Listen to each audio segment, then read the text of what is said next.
presentation. Let me now take this opportunity to invite His Excellency Salah Ahmed Jama, Deputy Prime Minister of the Federal Republic of Somalia. Your Excellency, you have the floor. Excellencies, distinguished delegates, ladies and gentlemen, Excellency Yoweri Museveni, on behalf of the Federal Government of Somalia, I express my sincere gratitude to the State of Qatar for successfully holding our last summit and to the Republic of Cuba for their stewardship of the G77+China in the previous term.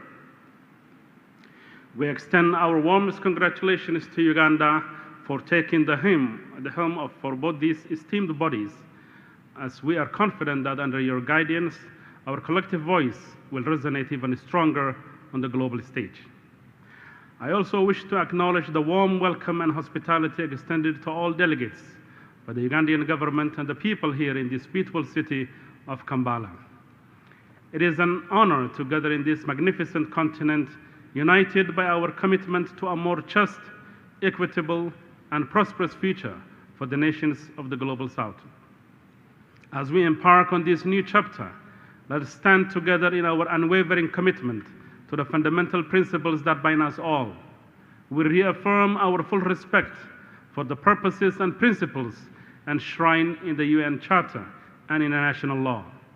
We uphold the tenets of equality among nations, national sovereignty, territorial integrity, and non-interference in the affairs of states.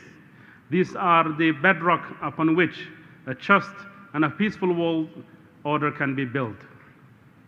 Regrettably, these principles are not always upheld by some actors.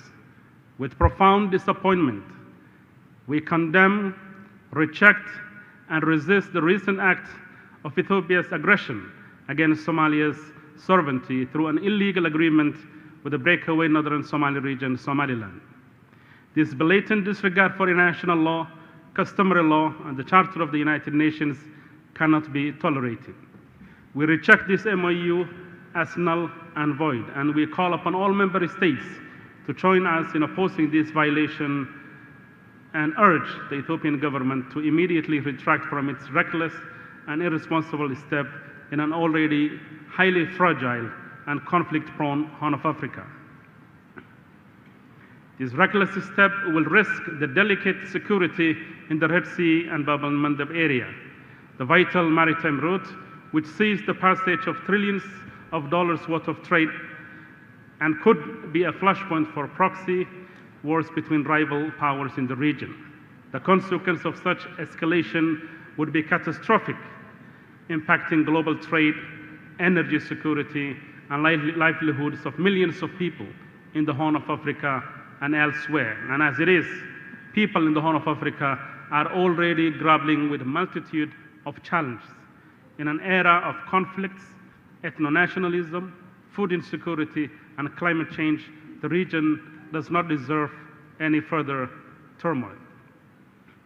Furthermore, in Somalia, organizations like Al-Shabaab thrive on environments of instability, and this creates fertile ground for recruitment and resurgence of radical groups.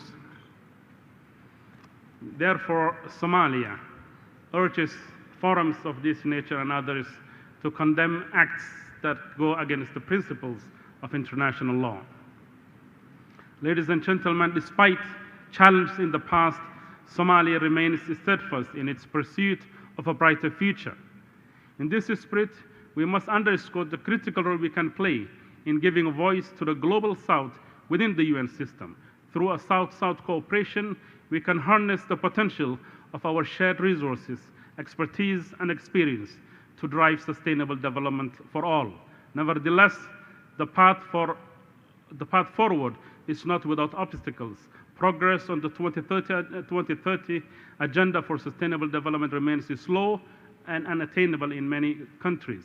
Limited support for developing countries in terms of development financing, lack of transfer of technology, and capacity building are major impediments to the attainment of sustainable development goals. Therefore, we argue for us to join and coordinate our action and efforts, strengthen multilateralism, harness our cooperations, and collectively present our voice at the Global Forum. Somalia remains committed to the principles and the practices that have been adopted by this esteemed group of countries who represent the majority of the populations in this world. And we hope to both contribute and benefit from the membership of this organization. Thank you very much.